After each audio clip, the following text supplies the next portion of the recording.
Congratulations on all your success and overcoming all the adversities of today's society. I get it, and it's not easy for anyone in this day and age. It's not easy for anyone ever. I don't think it ever has been. The beauty of it is everybody has found a way to overcome their adversities as necessary. So what you're saying is that new day faces new challenges, which presents itself in new ways all the time.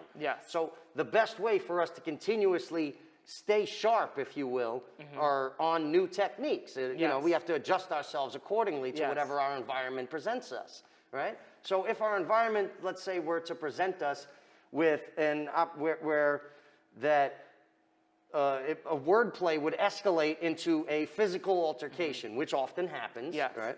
There would be great ways to actually handle the technique. So it's safe to say that when it gets physical, if a person is trained physically for that type of situation, they would be better equipped to handle the situation to the best of their ability, correct? Yes. Okay, so since we're both on the same wavelength with that ideology, my next question would be that it's also safe to say that if a person doesn't continue their practice or continue their training, then sort of like a knife being continuously used, if it's not sharpened, eventually it starts to dull and it doesn't really cut the meat. Therefore, a person with these same techniques would eventually not be as effective as they once were if they don't adjust to a new environment. I agree. Great. So as being we're both on that exact topic here, in light of recent events, we've come across this major unfortunate situation where it seems that maybe emotion got the better of somebody or whatever it was.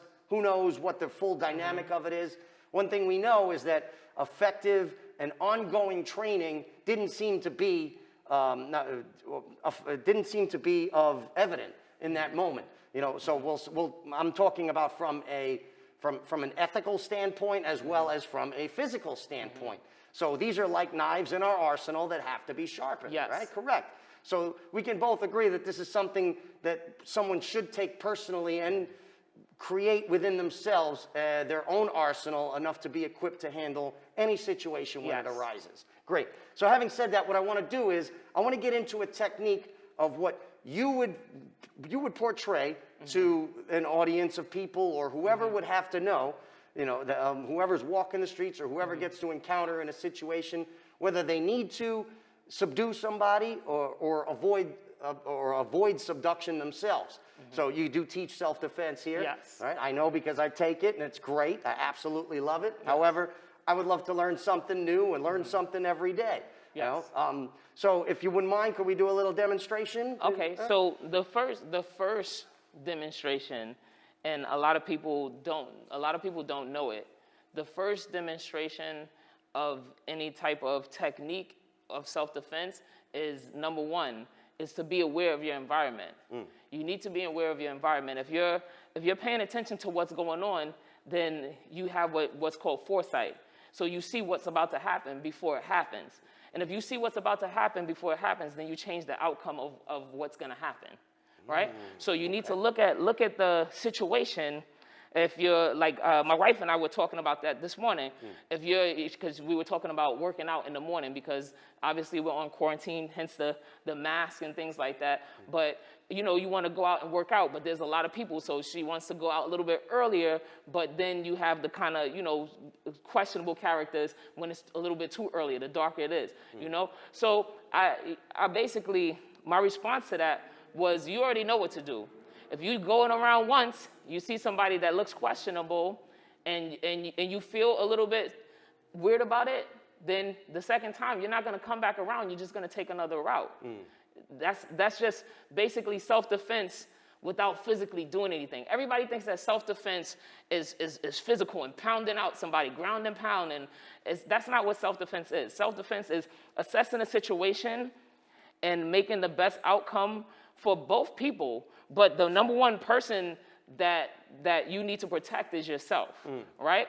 And you don't want to cause physical harm to others unless you ultimately have to.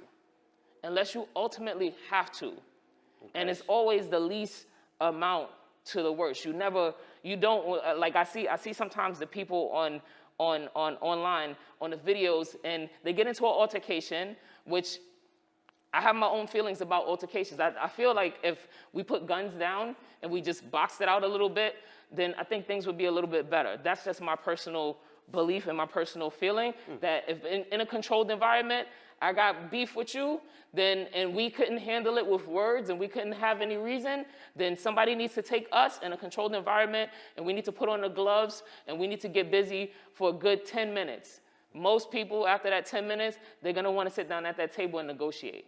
They're gonna wanna talk, and they also have a different respect for one another. So you're saying is by having that physical confrontation in a respectful manner, it allows people to be able to waste out that aggressive energy Yes. to where they can now sit down and agree upon things logically. Yes, it That's brings a back great reason. way of looking at It it. brings back reason because then you won't, like if you know that me having a problem with you is not just me provoking others to grab a gun and end it real quick and maybe kill a poor little kid that didn't even have anything to do with it. If you know that you having a problem with me means that we're gonna have to get inside the ring, if we can't figure it out and talk, then I feel personally that most people are not gonna wanna get inside that ring, and they're gonna think with the side of their brain that's gonna be the reasoning. They'll go to the reasoning because they're not gonna wanna do the work. And for the people that are that stubborn and want to do the work, they'll do the work. But they'll build up. I have best friends that we physically fought, and that's how we became best friends, because we respected each other after that. We respected each other because we both, you know, we both didn't want to clash like the Titans anymore. We just wanted to, you know, we felt that we were on the same level, and we felt that we could talk. We could talk. Right. And that's, I think a lot of times people don't talk, which brings me to my next point. So another part of self-defense is bringing awareness to the danger, right? So if you have a problem, like say a person grabs you, or a person has you subdued, then you should be screaming. Don't feel like that you're a punk because you're screaming or you making a lot of noise to bring attention to the situation. So you're saying it's okay to draw attention to You the situation. want to draw attention to the situation because if your intentions are right, then you're not gonna, usually if your intentions are not right, then you don't want any attention because you don't want people to see what's happening. But if your intentions are correct, if you're just preserving yourself, then it's your responsibility to bring attention to the situation so that it can end as fast as possible. Which brings me to the next part, is that any situation that you're getting into in an uncontrolled environment, you want to finish that situation quick. You don't want to carry on and keep going. If it's just an altercation, maybe somebody bumped you, then even if they bumped you and they purposefully did it, you could say sorry. Because at the end of the day, that they bumped you, you use your self-defense. If they bumped you on purpose, use your self-defense. What are you thinking? I'm thinking in my mind, is something wrong with them? They're having a bad day or something. There's something wrong with them. So you're saying to practice empathy to prevent an escalation. That's Yes, what you're saying. That exactly. sounds great. I mean, more Exactly. people should definitely appreciate that technique. Exactly. However, unfortunately, most people aren't trained in that particular area. It's not their field of and expertise. this is why it's important. I feel it's really important to train in martial arts, and not just any a good martial arts program that teaches mind, body, and soul. Because you could learn the physical all day, but if you don't have empathy for people, then it's gonna go to waste. It's gonna become a weapon of war as opposed to a weapon of peace. So that leads me to my next thing is that you have to care about people. Even if the person doesn't look like you, even if the person's taller, shorter, whiter, blacker, woman, man, it doesn't matter. Transgender, it doesn't matter. Whatever they are, at the end of the day, they're a person. The blood inside of their body is red, and you should care for life itself. So not even just people. Like, you know, animals, people, whatever. We all inhabit this earth, and you should care for life. Right. So I get it, and that's a great point. Yes. And thank you for sharing all that. What you're saying is there are definitely a lot of ethical practices necessary to coexist peacefully. Yes. I couldn't agree more. I wish Yes. everybody thought that way. However, having said that, there are those that don't. That don't, okay. So when we encounter people that don't, Yes. and there is someone who is looking to physically escalate the situation, Yes. what is the proper way to handle it? So you've identified that the situation has graduated to a physical. It's graduated to something physical. Yes, sir. And it's not safe for you to immediately just run or to escape the situation. then, and you have to engage physically, then you engage physically. If that's what you have to do, if you know that you've exhausted all options, then that's what you have to do. And now things change a little bit because now you're protecting your life. Okay. Because this is a situation where a person is trying to take your health or your life and you're protecting yourself. Yes, sir. Right? You've identified that and you can't escape easily, right? So some simple things in terms of like if a person maybe, what's the first thing you see on the street? The person throws up their hands. I would say before a situation happens, I'm gonna always talk with my hands down. My hands will always be by my waist. But my hands are always in front of me because if things change, like say if the person decides, one, I want to always reach out your arm. Yes, sir. So he has his arm out. I wanna always make sure that I'm about at least an arm's length, but I would say on the street, I would wanna be 2 arms length. So I would always, if the conversation, say you're walking towards me slowly, then I'm gonna just keep that space. And if I'm walking towards you, say you were the guy defending yourself, then you would wanna keep that space because that's a safe space. You wanna always keep a safe space. If a person's trying to engage you, you wanna keep a safe space. You wanna always watch their hands because you don't wanna, if they're reaching for a weapon, like a gun or a knife, I do not, even for martial arts practitioners, I do not recommend that you engage with a person with a weapon. If it's life or death and you just have no choice, you're trapped in an area and you have to, then you gotta do what you gotta do. But I would say that the best route is to escape. I know that you're saying, well, all of that training, why would you do that? Because I'm trying to preserve my life. But say I can't escape and I'm here and you trying to engage me. Like I said, keep my hands here at the waistline and not up like this because once I put my hands up, then I'm telling you that, yes, I agree with you and let's engage. I'm still here, so in your mind, you're thinking, no, I don't want to do it, Now, right? the truth of the matter is sometimes that happens rather quickly. It does. It happens almost instantaneously Yes. with a snap of a finger. Okay. And most people don't really have time to prepare for that. So we can say that ongoing training would give the preparation It gives you the needed preparation. to be able to handle that You'll see situation. it before it comes. Great. So first thing, you want to be here also, hands here. You want your feet in like a balanced stance. So the front leg is going to be slightly bent. The back leg is going to be slightly bent. You're going to want one leg behind the other because you want to give yourself a base for balance and to be able to move out the way if you need to. And so you said it escalated really quickly. We're talking. I'm trying to reason with you. I'm trying to apologize to you, and you throw maybe As the aggressor, I don't want to reason with you. you don't want I to just reason, want to so altercate. you want to throw your hook punch or whatever. So what you want to do, he threw a straight punch or whatever, so I'm going to block it, but I don't want to get away from him now because he already engaged me inside the battle. So I'm going to block it here. I want to go here, maybe chop him in the neck or whatever, and there's a few things you can do from it if you want to. I don't want to drop him on because we have the lavalier mics, but out here, give him a nice elbow. I'm not trying to kill him. I just want to basically disable him a little bit for the moment. Boom, and put him down to the floor, right? Well, so now he's down on the floor. There's ways that if you know that help is coming, then you can lock him here and just put it here. If you pull his arm, if you feel it, then please tap. Okay? You just pull his arm, and if he's try to get out. All right? So you're gonna lock him like that. So there's a million techniques that's like that you don't have to kill him. You don't have to kill him. You can just lock him up. What my goal is I don't want to lock him up unless I know that there's going to be police walking through or some kind of help coming right now. So if I know that there's no help coming, then once we did that, let's relive that again. Okay. We did this, boom, boom, here, and then I'm out. I'm running. I just opened up my door to try to escape. I want to escape. I don't want to engage this man in a long battle on the street. He might have a knife. He might have a gun. I'm not here to fight with him. I know that I can fight, but you can do that. You can do that in a tournament. If you need to prove to yourself that you can fight, then train up, join a tournament. They have sports tournaments. That's one of our biggest things that we love to do is go and test our skills against other people in a trained and controlled environment. But picking on innocent people is wrong. And like I said, you should be able to defend yourself Because some people, like you said, they don't have restraint and they don't have compassion for people. So you should be able to at least be able to do things. Now, would that one technique work every time?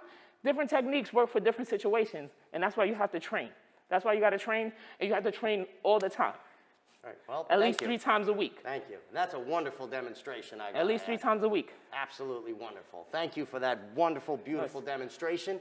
What I would like to now say is that if you haven't already seen how effective that these qualities and this training can be in your life, then it would be very beneficial for you to not only take up your own practice, but maybe even come here and try it out for yourself.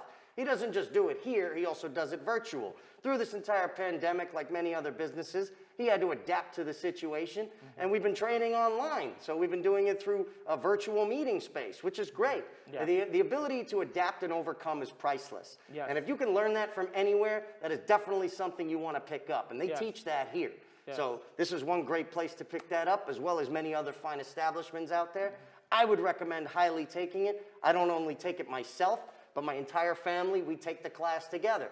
Because family bonded and a family acting together stays together. It just seems to and be they grow a lot. together. Yes, it works a lot better. So incorporating here, we've built our family environment, so it's not just our personal family, it's our extended family, which again feels like a personal family. It doesn't change one bit. So having said that, I want to thank you for all of your demonstrations. Definitely. And for all of those watching today, if you haven't learned something new, please, by all means, come check it out. I want you to check out Elite Martial Arts of Brooklyn. You can visit their website. We're going to put a link in the bottom of this video for you to check out their website. At the same time, I would like to emphasize on the ability to do your best with the situation that you're given. If you haven't learned it already, then you're going to have to put yourself in the environment with people who can teach it to you. So these videos are going to help you. Keep watching his videos. Stay following with us as more is to come. And they're going to be a lot better things that we can show you and we can prove. So I have a very special gift for you if you just wait just a second. Well, he's doing that. I just wanted to tell you guys, one, support Mr. Chris and his Truly Chris podcast and things like that, because he's a positive guy and he wants to bring to you change and how to improve yourself. I'm sure if you watch his channel, he's told you many things that he's been through and things like that. I admire his story and I admire him just as a person and as a family man and the things that he does. So just keep supporting him. Make sure that you tell your friends and everybody about this channel. And then also, of course, tell everyone about Elite Martial Arts of Brooklyn. And always remember that it's mind, body, and soul. So you have to take care of your physical, you have to take care of your mind, and you have to take care of your insides, your spirit. All right? Okay, now this is a special gift I want to bestow upon you, as you have bestowed many upon us. This is our shirt. It shows that we are only a slave to our own discipline. Us. Okay? One thing that I love about Sensei Radiant and what he teaches here is that his #1 rule of thumb is discipline. Discipline. A person It's can the only first go word as on our far as board. their own.